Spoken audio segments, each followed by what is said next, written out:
एक माँ भी तुम्हें पहचानने से इनकार करेगी। आका की बारगाह में, मदीने वाले मुस्तफ़ा की बारगाह में एक खातून हाजिर हो गई। अर्ज करने लगी, या रसूल अल्लाह अलैहिस्सलातु वस्सलाम, माँ अपनी औलाद से ज्यादा प्यार करती है या अल्लाह अपने बंदे से ज्यादा प्यार फरमाता है? वाह वाह। सवाल क्या था? माँ अपनी औलाद से ज्यादा प्यार करती है या अल्लाह अपने बंदे से ज्यादा प्यार करता है? तो मदीने वाले मुस्तफ़ा आका इरशाद फरमाते हैं, ऐ खातून, तुमने सवाल किया अल्लाह अपने बंदे से ज्यादा प्यार करता है या एक माँ अपनी औलाद से ज्यादा प्यार करती है, तो सुनो सुनो, जब कल क़यामत का दिन होगा, नफ्सी नफ्सी का आलम होगा, कोई किसी का पुरसाने हाल न होगा। एक शायर इसका नक्शा यूं खींचता है, यकीनन आएगा वो दिन जब महशर बपा होगा, वहाँ ना बाप बेटे का, ना बेटा बाप का होगा, ना हमशीरे बरादर की, ना ज़ौजा अपने शौहर की। वहाँ दहशत के मारे भाई से भाई जुदा होगा, तपिश होगी बहुत से, डूब जाएंगे पसीनों में, सबा नेज़े पे सूरज जब हरारत डालता होगा। वाह वाह, सुभान अल्लाह सुभान।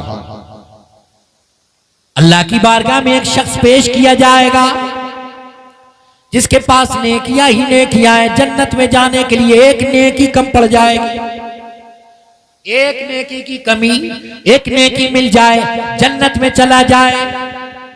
आज हम जनाब वाला छोटी छोटी नेकियों को यूं ही छोड़ देते हैं और छोटे गुनाह को गुनाह ही नहीं समझते हैं।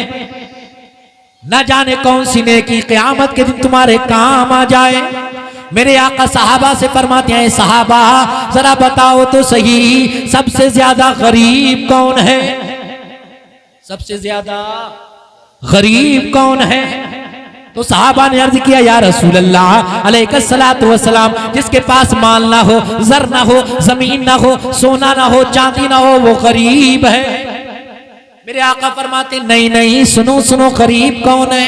आका इरशाद फरमाते हैं, कल क़यामत का दिन होगा, अल्लाह की बारगाह में एक शख्स पेश किया जाएगा जिसके पास नेकियां ही नेकियां होंगी, नेकियां ही नेकियां होंगी, लेकिन जनाबे वाला उसने दुनिया में किसी का हक मार लिया होगा, दुनिया में उसने किसी को गाली दी होगी, किसी को बुरा भला कहा होगा। अल्लाह की बारगाह में वो शख्स हाजिर हो जाएगा, मौला तेरे इस बंदे ने मुझे गाली दी थी, इस बंदे ने मेरा हक मारा था। वो दूसरों के हक मारने वालों, वो दूसरों के हुकूक दबाने वालों, वो भाइयों के हक मार लेने वालों, वो दूसरों की जमीनों पे कब्जा कर लेने वालों, सुनो सुनो, कान खोल कर सुनो।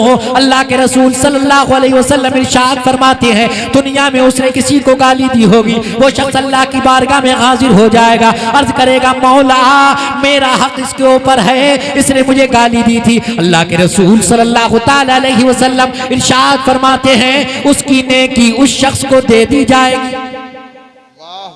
एक है हुकूकुल्लाह, एक है हुकूकुल इबाद। हुकूकुल्लाह जो अल्लाह से मुताल्लिक हैं, इनका मामला अल्लाह से है, अल्लाह चाहे वो माफ फरमा दे, बड़ा रहीम और करीम है। लेकिन जो हुकूकुल इबाद हैं, जिनका ताल्लुक बंदे से है, जिसका हक आपने मारा है, जिसका हक आपके ऊपर है, जब तक वो बंदा माफ नहीं फरमा देगा, अल्लाह भी माफ नहीं फरमाएगा। अल्लाह की बारगाह में अर्ज करने लगा, मौला मेरा हक है। आका इरशाद फरमाते हैं, हुजूर फरमाते हैं, उसकी नेकियां उसको दे दी जाएंगी। दूसरा शख्स आ जाएगा, मौला मेरा हक इसके ऊपर है, फिर उसकी नेकी उसको दे दी जाएंगी। लोग आते रहेंगे, उसकी नेकियां बढ़ती रहेंगी, बढ़ती रहेंगी। जो सिर्फ नेकियां ही नेकियां लेकर आया था, अब आलम क्या हुआ कि जनाबे वाला सारी की सारी नेकियां खत्म हो गई, सारी की सारी नेकियां खत्म हो गई। अभी जनाब वाला वो लोग बाकी रह गए जिनके हक इसके ऊपर थे। अब क्या हुआ, नेकियां खत्म हो गई, अब उन हक वालों के गुनाह इसके ऊपर लादे जाने लगे। नेकियां बढ़ गई, आया था नेकियां ही नेकियां लेकर, मगर किसी का हक मारा, नेकियां बटना शुरू हुई, इतनी बटी सारी खत्म, मगर अब भी लोगों के हक बाकी रह गए। अब उसके उन लोगों के गुनाह इसको मिलने लगे। मेरे आका इरशाद फरमाते हैं, ऐ मेरे सहाबा, देखा इससे ज्यादा गरीब कौन है जो नेकियां ही नेकियां लेकर आया था। लेकिन हश्र के मैदान में अब आलम यह है कि नेकियां तो दूर की बात, सर पर गुनाह आ गए। अल्लाहु अकबर अल्लाहु। तो मेरे प्यारे सुनो सुनो, किसी का हक ना दबाना, किसी को गाली मत देना। आज हम देखते हैं जनाब वाला अच्छी खासी लोग आपस में बातें कर रहे हैं और बातों ही बातों में गालियां देना शुरू कर दे। बातों में गाली, बेवजह गाली, बेवजह गाली। अजीजान मिल्लत इस्लामिया, तुम्हें क्या हो गया है? तुम्हें क्या हो गया है? अगर तुम किसी की माँ को गाली दोगे, लौट कर वो तुम्हारी माँ को गाली देगा, तो गोया के तुम अपनी माँ को खुद गाली दिलवा रहे हो। अरे दिलवा रहे हो नहीं दिलवा रहे हो? जब तुमने किसी की माँ को गाली दी और पलट कर उसने तुम्हें गाली दी, ना तुम उसे गाली देते ना वो तुम्हारी माँ को गाली देता, तो गोया के तुमने खुद अपनी माँ को गाली दिलवाई। ये मत सोचा करो कि छोटे मोटे गुना गुना नहीं है, ये बहुत गुना है। छोटा छोटा कहते कतरा कतरा दरिया में शबद, कतरे कतरे से दरिया बन जाता है। कहीं ऐसा ना हो छोटे छोटे गुनाह ये गुनाहों का पहाड़ बन जाए और हश्र के मैदान में तुम दूसरों का मुंह तकते रह जाओ। तवज्जो करो, अल्लाह के रसूल इरशाद फरमाते हैं, नेकियां ही नेकियां है, जन्नत में जाने के लिए एक नेकी चाहिए। अल्लाह इरशाद फरमाएगा, ऐ मेरे बंदे एक नेकी ले आओ ताकि तुम जन्नत में चले जाओ। अजीजान मिल्लत इस्लामिया, ये सोचेगा मेरी माँ भी यहाँ मौजूद है, मेरे वालिद भी यहाँ मौजूद है, मेरा भाई भी यहाँ मौजूद है, मेरी बीवी भी यहाँ मौजूद है, मेरे बच्चे भी यहाँ मौजूद है, मेरे दोस्त भी यहाँ मौजूद है, किसी के पास जाऊंगा एक नेकी ले लूंगा और जन्नत में चला जाऊंगा। ये सोचा इसने। अब ये दौड़ा दौड़ा अपनी माँ के पास आया और आकर कहने लगा, मुझे पहचाना?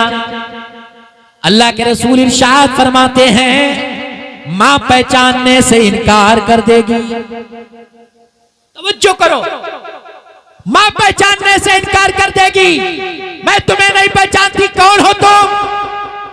आका इरशाद फरमाते हैं, ये दुनिया की बातें याद दिलाएगा, कहेगा, ऐ मेरी माँ सुनो सुनो, मैं तुम्हारा वो बेटा हूँ जिसे तुमने 9 माह अपने शिकम में रखा, अपना खूने जिगर दूध की शक्ल में जिसे पिलाया, जिसकी गंदगी को उठा उठा कर फेंका, जिसे बोलना सिखाया, जिसे चलना सिखाया। अजीजान मिल्लत इस्लामिया, लेकिन माँ फिर भी नहीं पहचानेगी, माँ फिर भी नहीं पहचानेगी और कहेगी, बेटा ये क़यामत का दिन है, ये हश्र का दिन है, कोई किसी का नहीं है, सबको नफसी नफसी है, सबको अपनी अपनी पड़ी है, बताओ कहना क्या चाहते हो? वो शख्स कहेगा, माँ मुझे जन्नत में जाने के लिए एक नेकी की जरूरत है, एक नेकी दे दो ताकि मैं जन्नत में चला जाऊं। आका इरशाद फरमाते हैं, वो औरत, वो खातून, वो दुनिया की उसकी माँ उसे नेकी देने से मना कर देगी, नेकी देने से इनकार कर देगी। मैं तुम्हारी कोई हेल्प नहीं कर सकती, कोई मदद नहीं कर सकती, मुझे तो खुद अपनी पड़ी है।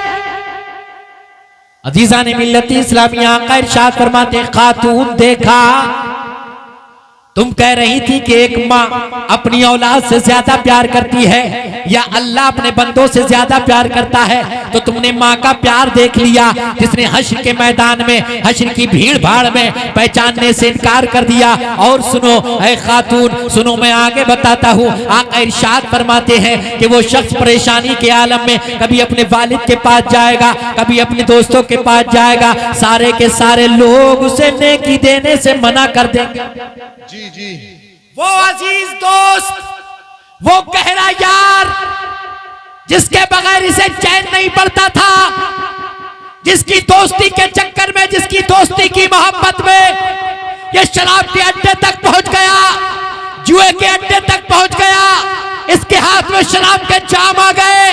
जिस दोस्त की मोहब्बत में इसने सट्टेबाजी की, जिस दोस्त की मोहब्बत में इसने याशिया की, अजीजान मिल्लत इस्लामिया, वो भी क़यामत की भीड़ भाड़ में पहचानने से इनकार कर देंगे, सब पहचानने से इनकार कर देंगे।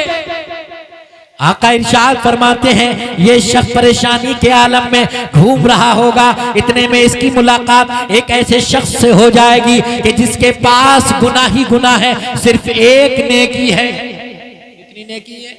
एक नेकी है, गुनाह ही गुनाह है। जब मुलाकात हुई दोनों ने एक दूसरे के हालात को मालूम किया तो वो कहने लगा, भाई मैं एक नेकी की बुनियाद पर जन्नत में नहीं जा सकता, मगर तुम एक नेकी की बुनियाद पर जन्नत में जा सकते हो। मेरी नेकी तुम ले लो और तुम जन्नत में चले जाओ। अजीज़ान मिल्लत इस्लामिया, वो नेकी लेकर ये अल्लाह की बारगाह में हाजिर हो जाएगा। जब अल्लाह की बारगाह में हाजिर होगा, अल्लाह से कोई चीज पोशीदा नहीं है। अल्लाह आलिमुल गैबि व शहादा है, वो हर चीज का जानने वाला है। उससे कोई चीज पोशीदा नहीं, उससे कोई चीज ढकी हुई नहीं, उससे कोई चीज छुपी हुई नहीं। लेकिन फिर भी फरमाएगा, ऐ मेरे बंदे, इस क़यामत की भीड़ भाड़ में, इस नफ्सी के आलम में तुझे नेकी किसने दे दी? ये कहेगा, मौला तेरे फुला बंदे ने मुझे नेकी इनायत फरमा दी है। तो अल्लाह फरमाएगा, तू भी जन्नत में चला जा और अपने उस मुशफिक को, अपने उस मोहसिन को भी जन्नत में लेके जा। वाह वाह वाह, सुभान अल्लाह, सुभान। आप अंदाजा तो लगाओ, माँ ने तो पहचानने से इनकार किया था, माँ ने नेकी देने से मना किया था, लेकिन अल्लाह का अपने बंदे से प्यार देखो, अल्लाह का अपने बंदों से प्यार देखो कि जनाब वाला एक नेकी दे दी है, एक नेकी अता कर दी है। अल्लाह को इतना प्यार आया, इतना प्यार आया, अल्लाह ने उस मोहसिन को भी जन्नत अता फरमा। वाह वाह वाह, सुभान। आका इरशाद फरमाते, खातून देखा कि अल्लाह अपने बंदों से कितना प्यार करता है। तो मैं आपको बताना ये चाहता हूँ, गुनाह कितने भी कर लिए हैं, समंदर के झाग के बराबर भी अगरचे गुनाह हो, रेत के जर्रात के बराबर भी अगरचे गुनाह हो, सच्चे दिल के साथ तौबा कर लो, अल्लाह गफूरुर रहीम है, वो गुनाहों को बख्श देगा। एक बार जाकर मस्जिद में जनाब वाला खड़े हो जाओ, अपने सर को सजदे में रख लो, ज़ारो कतार रोना शुरू कर दो, नदामत के आंसू बहाना शुरू कर दो। जब आप रोना शुरू करेंगे, अपने गुनाहों पर नादिम पशेमा हो जाएंगे। अल्लाह रब्बुल इज्जत की बारगाह में जब आप सर को रखकर रोएंगे, अल्लाह अपने फरिश्तों से फरमाएगा, ऐ फरिश्तों की जमाअत, ये मेरा बंदा है, इसने गुनाह कर लिए हैं, ये मेरी बारगाह में आ गया है, मैं ही तो इसका खुदा हूँ, मैं ही तो इसका खालिक हूँ, मैं ही तो इसका मालिक हूँ, मैं ही तो इसका पैदा करने वाला हूँ। अगर मैं इसके गुनाहों को नहीं बख्शूंगा तो कौन बख्शेगा? अगर मैं इसके गुनाहों को माफ नहीं करूंगा तो कौन माफ करेगा? ऐ फरिश्तों, गवाह हो जाओ, मैंने इसके गुनाहों को बख्श दिया है। सुभान अल्लाह, सुभान अल्लाह। नारे तकबीर, गौर से बोले, नारे तकबीर, नारे रिसालत, सैयद कमरुल हसन साहिब क़िबला, जश्ने दस्तार बंदी, मदरसा इस्लामिया उस्मानिया।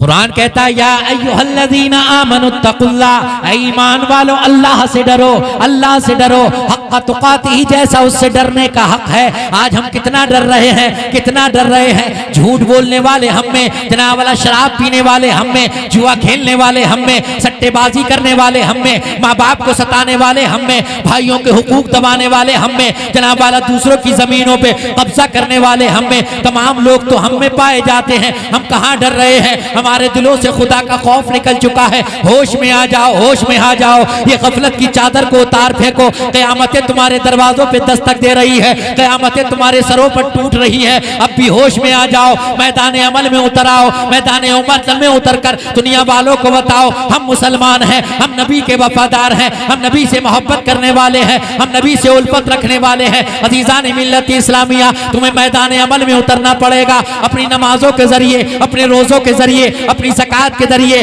अपनी जनाब वाला हज के जरिए, अपनी जनाब वाला सदक़ात व नवाफिल के जरिए दुनिया वालों को ये बताना पड़ेगा कि हम मुसलमान हैं, हमें मिटाना आसान नहीं है। और दुनिया वालों से ये कहते हुए जाओ, बुलबुल से बहरहाल नशे मन न छुटेगा, कुल पे तपा के खौफ से गुलशन न छुटेगा। माना कि ये माहौल मुआफिक ही नहीं है सरकार, मगर आपका दामन न छुटेगा। वाह वाह वाह, सुभान अल्लाह, सुभान अल्लाह। नारे तकबीर, नारे रिसालत, सैयद कमरुल हसन साहिब क़िबला। मगर हाय रे मुसलमान, तो ये तो दौलत चाहिए, तो ये तो माल चाहिए, चाहे कैसे भी आए, किसी भी तरीके से आए, चाहे कब नाप तोल करना पड़े, चाहे मिलावट करना पड़े, चाहे किसी को धोखा देना पड़े, चाहे कुछ भी करना पड़े, माल जमा हो जाना चाहिए, माल इकट्ठा हो जाना चाहिए। अज़ीज़ान मिल्लत इस्लामिया, आका इरशाद फरमाते हैं, अगर इस दुनिया की अहमियत, इस दुनिया की हैसियत अगर अल्लाह के नज़दीक जनाब वाला मच्छर के पर के बराबर भी होती तो अल्लाह तबारक व तआला काफिरों को कुछ भी अता ना फरमाता, कुछ भी अता ना फरमाता।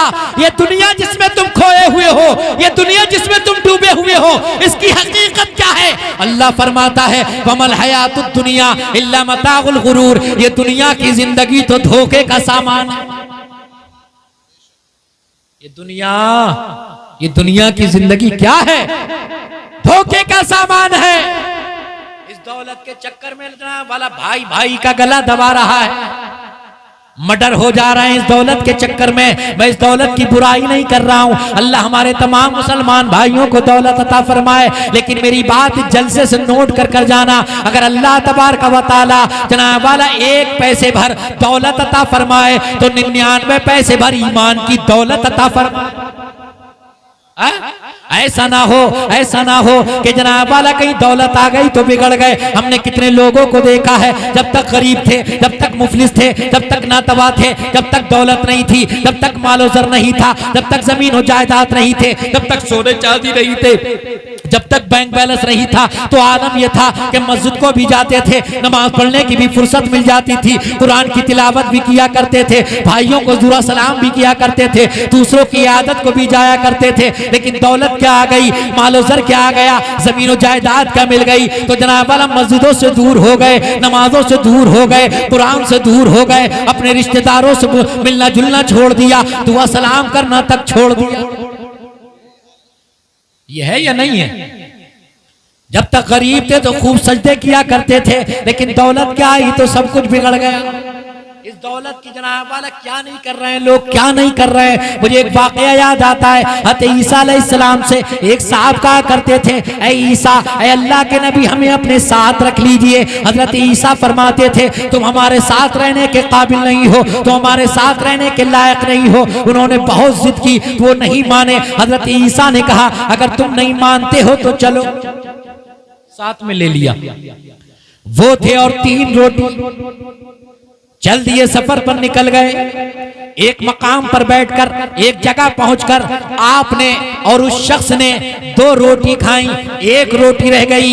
आप उस रोटी और उस शख्स को छोड़कर चश्मे पे पानी पीने के लिए चले गए। जब लौटकर वापस आए तो वो रोटी वहां मौजूद नहीं थी। वो रोटी, तवज्जो इधर करो आप, वो रोटी वहां मौजूद नहीं थी। हज़रत ईसा अलैहिस्सलाम ने फरमाया वो रोटी कहाँ गई? कहने लगा मेरा यकीन करो मुझे मालूम नहीं वो रोटी कहाँ गई।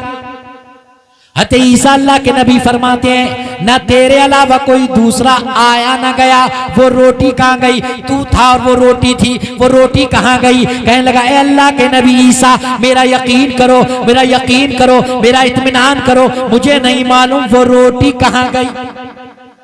हज़रत ईसा अलैहिस्सलाम फरमाते नहीं मालूम तो और चल।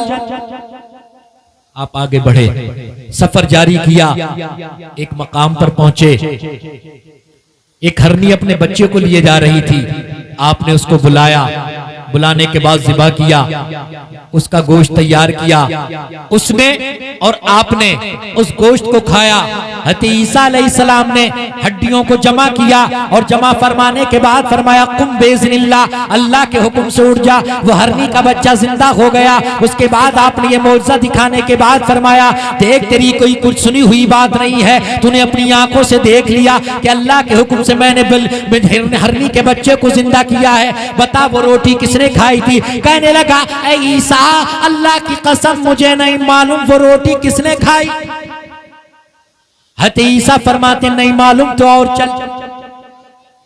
आप आगे बढ़े, आगे बढ़ने के बाद एक पानी की झील थी, आपने उसका हाथ पकड़ा और पानी पर इस तरह चले जैसे खुश्की पर चला करते हैं। जब आप झील से पार हुए, आपने ये मौजज़ा दिखाने के बाद फरमाया देख अब भी बता दे, तूने अपनी आंखों से देख लिया, मैं तुझे पानी पर लेकर इस तरह चला जैसे खुश्की पर, अब भी बता वो रोटी किसने खाई थी? कहने लगा खुदा की कसम मुझे नहीं मालूम वो रोटी किसने खाई थी। मौजज़े पे मौजज़ा देख रहा है लेकिन झूठ पे झूठ बोले जा रहा है। आपने कहा नहीं मालूम है तो और चल, और आगे बढ़े। नारे तकबीर, नारे रिसालत, मद्दाह रसूल कारी शाहनवाज साहिब क़िबला, सना खान मुस्तफ़ा कारी शाहनवाज साहिब क़िबला, नारे तकबीर। तवज्जो है आपकी?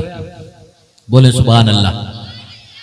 आप बहुत कंजूसी से काम ले रहे हैं, बोलते ना सुभान अल्लाह।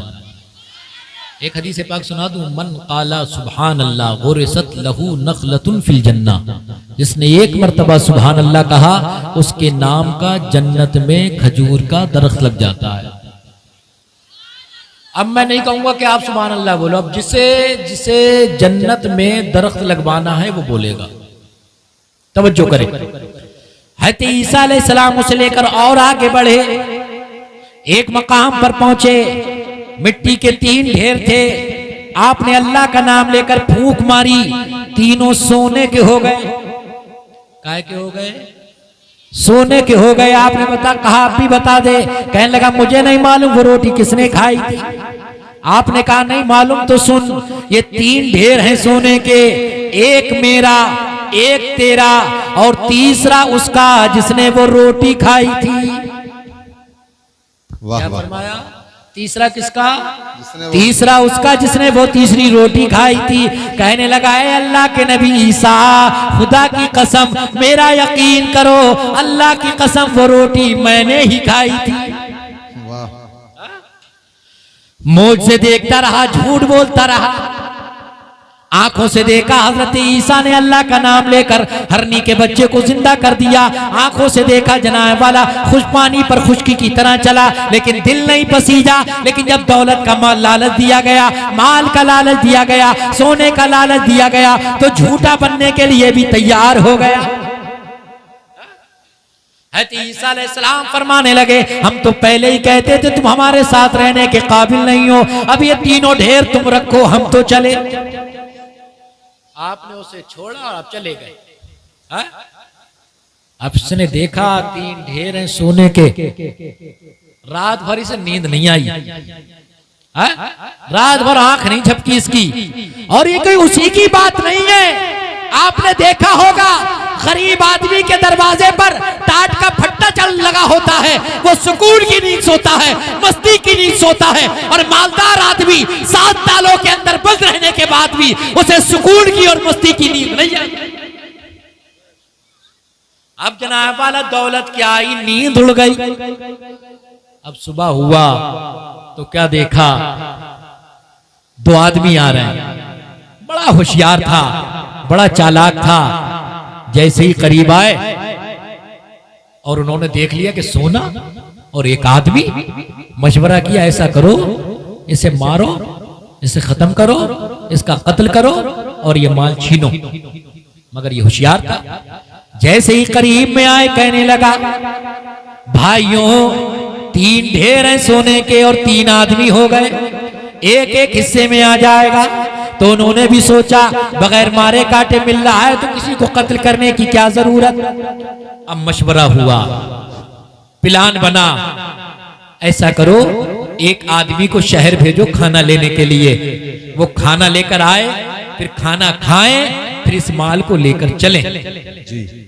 अब जो खाना लेने के लिए गया, अब शैतान आया, कहने लगा अरे मेहनत तेरी, ईसा से झूठ तू बोला, कसमें तूने खाई और ये तो फ्री में कब्जा करना चाह रहा है। ऐसा करो खाना खा लो और इनके लिए जो खाना लेकर जाओ उसमें जहर मिला दो, दोनों मर जाएंगे, तीनों अपने हो जाएंगे। और उन दोनों को तन्हाई मिली तो उन्होंने मशवरा ये किया जैसे ही ये लौट कर आए इसका कत्ल कर दो, ये मर जाएगा, 1.5 अपने हिस्से में आ जाएगा। उधर जनाबे वाला वो 3 के चक्कर में खाना खाने के बाद खाने में जहर घोल रहे हैं और जो 1.5 के चक्कर में अपने हथियारों को धार लगा रहे हैं। अब जैसे ये खाना खाकर खाने में जहर घोल कर लेकर चले, जैसे ही पहुंचे नाव देखा ना ताव, तलवारों से इतने वार किए कि टुकड़े कर दिए, बोटियां कर दी। अब तलवारों से खून पोंछने के बाद खाना खाने के लिए बैठे तो इतना खाया फिर कभी खाना मैसर नहीं हुआ। आप खूब समझ रहे होंगे जनाब वाला वो दौलत किसी के काम नहीं आई। कमाने वाले का तो पता होता है लेकिन बरतने वाले का पता नहीं होता है। कमाने वाले को तो सब जानते हैं लेकिन बरतने वाले को कोई नहीं जानता है। 3 लाशें वहां पड़ी हुई थी जिन्हें कुत्ते घसीट रहे थे, कौवे नोच रहे थे और इबरत कह रही थी यकीनन आएगा वो दिन जब मैं महशर बपा होगा। वाह वाह वाह, यकीनन आएगा वो दिन जब महशर बपा होगा, वहां ना बाप बेटे का न बेटा बाप का। बेशक बेशक। हमशीरे बरादर की न सोचा अपने शौहर की, वहां दहशत के मारे भाई से भाई जुदा होगा। तपिश होगी बहुत से डूब जाएंगे पसीनों में, सवाने जे पे सूरज जब हरारत डालता होगा। वाह वाह वाह वाह, सुभान अल्लाह। इस दौलत के लिए क्या नहीं कर रहे हैं हम, क्या नहीं कर रहे हैं, सब कुछ तो कर रहे हैं, सारे जतन तो कर रहे हैं इस दौलत के लिए। जनाब वाला क्या नहीं कर रहे हैं, झूठ हम बोल रहे हैं, दूसरों की जमीनों पे कब्जा हम कर रहे हैं। कभी आपने यह देखा है कि एक बाप अपनी औलाद के लिए कितना भी बड़ा बिजनेस खड़ा कर दे, कितना भी शानदार घर बना दे, कितनी भी अच्छी गाड़ी लाकर खड़ी कर दे, कितना भी बैंक बैलेंस जमा कर दे, और जब बाप की रूह निकल जाए तो रूह निकलने के बाद किसी बेटे ने ये कहा हो, नहीं नहीं मैं अपने वालिद को अपने घर से निकलने नहीं दूंगा, अपने घर से जाने नहीं दूंगा, इन्होंने मेरे लिए सब कुछ किया है, इन्हें तो मैं अपने शानदार एसी रूम में रखूंगा। जी, किसी बेटे ने ये कहा? किसी ने नहीं कहा है। जैसे ही रूह जिस्म से निकलती है आवाजें उठना शुरू हो जाती हैं, चलो चलो जल्दी से जनाब वाला कफन की तैयारी करो, कफन काटने वाले को बुलाओ, कोई कहता कब्र खोदने वाले से कह कर आओ, कोई कहता नहलाने की तैयारी करो, कोई कहता जनाजा उठाओ, कोई कहता नमाज जनाजा पढ़ाओ। अज़ीज़ान मिल्लत इस्लामिया, जिस औलाद की खातिर तूने सब कुछ किया था, जैसे भी दौलत जमा की थी तूने इकट्ठा कर ली थी, अब आलम यह है कि इमाम साहब, मौलाना साहब, आलिम साहब, कारी साहब, हाफिज साहब नमाज जनाजा पढ़ाने के लिए खड़े हैं, कह रहे हैं इजाजत दो, इजाजत तो नमाज जनाजा पढ़ाई जाए। तो जिस औलाद के लिए सब कुछ किया था वो औलाद कोने से खड़ी हुई, जनाब वाला उसे इतनी भी तौफीक नहीं हुई। जिस औलाद, जिस बाप ने सब कुछ उसके लिए किया था, उसकी जनाब वाला आखिरी रस्म नमाज जनाजा में ही शिरकत कर ले। ये हाल है, ये हाल है। तो मैं आपको बताना ये चाहता हूं, अपने बच्चों को दौलत देना या मत देना, मगर उन्हें एक सच्चा मुसलमान बना देना, उन्हें एक सच्चा मुसलमान बना देना, उन्हें नबी का वफादार बना देना, इश्क रसूल उनकी घुट्टी में घोल कर पिला देना। हमारे उस्ताद फरमाया करते थे, बेटा अगर औलाद नेक है, अगर तुम उसे कुछ भी ना देकर जाओ ना, तब भी वो अपनी जिंदगी गुजार लेगा। अगर औलाद अच्छी नहीं है, औलाद के अखलाक अतबार अच्छे नहीं है, तुम उसके लिए कितनी भी दौलत छोड़ जाओ, सारी की सारी दौलत वो तबाह कर दे। तो मैं आपको बताना ये चाहता हूं कि अपने बच्चों को कुछ देना या मत देना, उन बच्चों को कुरान की तालीम जरूर दे देना, उन बच्चों को कुरान जरूर सिखा देना। आज हमारे घरों में कुरान की तिलावत नहीं हो रही, कुरान से दूर है। मैं तो कभी कभी सोचता हूं, या अल्लाह, जो कुरान पढ़ नहीं रहे हैं, जिन्हें कुरान पढ़ना नहीं आता है, वो नमाज में क्या पढ़ते होंगे? नमाज में क्या पढ़ते होंगे जिन्हें कुरान पढ़ना नहीं आता है? अरे गौर करो मेरे भाई, ये गौर करने की बात है, ये लम्हे फिक्रिया है कि हमें कुरान पढ़ना नहीं आता। जिस कौम की हिदायत और रहनुमाई के लिए कुरान भेजा गया, उस कौम को कुरान पढ़ना नहीं आता, वो कौम कुरान से दूर। हमने कुरान को बुलंद मकाम पे रख दिया है, जुज़दान पर गर्द जम जाती है, धूल जम जाती है। बहुत से तो वो हैं जिन्हें पढ़ना नहीं आता है, और बहुत से वो हैं जो पढ़ना जानते फिर भी नहीं पढ़ते हैं। अल्लाह के रसूल इरशाद फरमाते हैं, मन तअल्लमल कुरान व अल्लमा खैरुकुम मन तअल्लमल कुरान व अल्लमा। अल्लाह के रसूल इरशाद फरमाते हैं, तुम में सबसे बेहतरीन लोग वो हैं जो कुरान सीखे और सिखाएं। आपके गांव में माशाअल्लाह मदरसा इस्लामिया उस्मानिया है, फिर भी आप कुरान नहीं पढ़ते। इल्म हासिल करने की कोई उम्र नहीं, कोई लिमिट नहीं। अल्लाह के रसूल इरशाद फरमाते हैं, इल्म हासिल करो महद से लहद तक, कोई कितना भी बड़ा आलिम हो जाए, मुफ्ती हो जाए, मुहद्दिस हो जाए, कुछ भी हो जाए, उसे अपने आप को एक तालिब इल्म ही समझना चाहिए। जी बेशक बेशक। ये मत सोचो कि हमारी उम्र 40-50 साल की हो गई, ये पढ़ने के लिए जाएंगे तो शर्म आएगी। मियाँ शर्माने की कोई जरूरत नहीं है। अगर चित्त में दुनिया में शर्म आए, क़यामत की शर्म से बच जाओ। हश्र की शर्म से बचना चाहते हो तो कुरान पढ़ो ताकि तुम्हारी नमाजें दुरुस्त हो जाएं। अल्लाह तबारक व तआला फरमाता है वाबुद रब्बका हत्ता यातियकल यकीन, अपने रब की इबादत करो मौत आने तक। और हमारा हाल क्या है कि जुमा जाते हैं, और बहुत से तो ऐसे हैं जो ईद को ही जाते हैं, ईद को ही पहुंचते हैं। मेरे भाई, अगर तुम नमाज नहीं पढ़ोगे तो कौन पढ़ेगा? तुम कुरान नहीं पढ़ोगे तो कौन पढ़ेगा?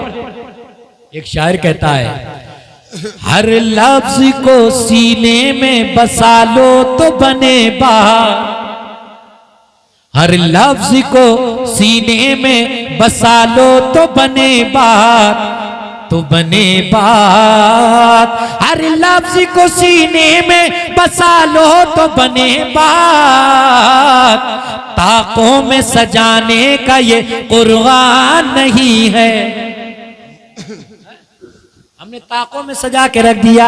आप कुरान पढ़ो, कुरान पढ़ो, कुरान पढ़ोगे घरों में बरकत होगी, रिस्क में बरकत होगी, उम्र में बरकत होगी, आपकी औलाद में बरकत होगी, बीमारियां आपके घरों में नहीं आएंगी। कुरान पढ़ा करो, कुरान पढ़ा करो। आप कुरान पढ़ोगे, आपको देखकर आपके बच्चे कुरान पढ़ना सीखेंगे। आप घरों में नमाज पढ़ोगे तो जनाबे वाला, अगर मेरी माएँ मेरी बहनें घरों में कुरान जनाबे वाला कुरान पढ़ेंगी, नमाज का एहतमाम करेंगी, तो उनके बच्चों की भी आदत वही पढ़ेगी। आप देखते नहीं, छोटे छोटे बच्चे जब माँ घर के अंदर नमाज पढ़ती तो बराबर में खड़े हो जाते हैं और वैसे ही हरकतें शुरू कर देते हैं, वैसे ही नमाज पढ़ना शुरू कर देते हैं। वो घर कैसे घर है कि जिन घरों में अल्लाह की इबादत ही नहीं होती है? उन घरों में रहमतों का नुज़ूल कहां से हो? जिन घरों में सुबह सवेरे गानों की आवाजें उठती हो, डीजे की आवाजें उठती हो, और नौजवानों सुनो सुनो, ये डीजे तुम्हारे काम नहीं आएगा, ये गाने तुम्हारे काम नहीं आएंगे, ये नौटंकी तुम्हारे काम नहीं आएगी, ये कॉमेडी तुम्हारे काम नहीं आएगी। अगर कोई काम तुम्हारे आने वाली चीज है तो वो नमाज है जो तुम्हारे काम आएगी। बेशक बेशक।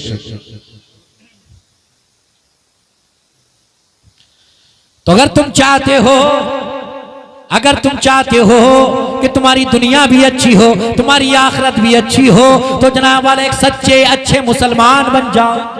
अपने चेहरे पर सुन्नत रसूल सजाओ ताकि तुम्हें देखकर दुनिया वाले पहचाने ये नबी के गुलाम हैं। आप बैठे रहे, आप लोग बैठे रहे। नारे तकबीर, नारे रिसालत, हुजूर सैयद वसीम मियां साहिब क़िबला, हुजूर सैयद वसीम मियां साहिब क़िबला। अल्लाह रब्बुल इज़्ज़त की बारगाह में दुआ है, अल्लाह मुझे और आपको अमल की तौफीक अता फरमाए। बयान करने में कोई लग़ज़िश हो, अल्लाह अपने हबीब साहिब लौलाक सल्लल्लाहु तआला अलैहि वसल्लम के सक़े में मुआफ़ फरमाए। अस्तग़फिरुल्लाह रब्बी मिन कुल्लि ज़ंबी व अतूबु इलैहि। कलमा शरीफ पढ़ लीजिए, ला इलाहा इल्लल्लाह मुहम्मदुर रसूलुल्लाह सल्लल्लाहु तआला अलैहि वसल्लम। हम सुए हश्र चलेंगे शह अबरार के साथ, काफिला होगा रवा काफिला सालार के साथ। ये तो तैबा की मोहब्बत का असर है, वरना कौन रोता है लिपट कर दरो दीवार के साथ। ऐ मजहर हम भी सुनेंगे कोई नाते रंगीन, अगर मुलाकात हो गई शायर दरबार के साथ। वाखिरु दावाना अल्हम्दुलिल्लाहि रब्बिल आलमीन। अस्सलामु अलैकुम व रहमतुल्लाहि तआला व बरकातुहू।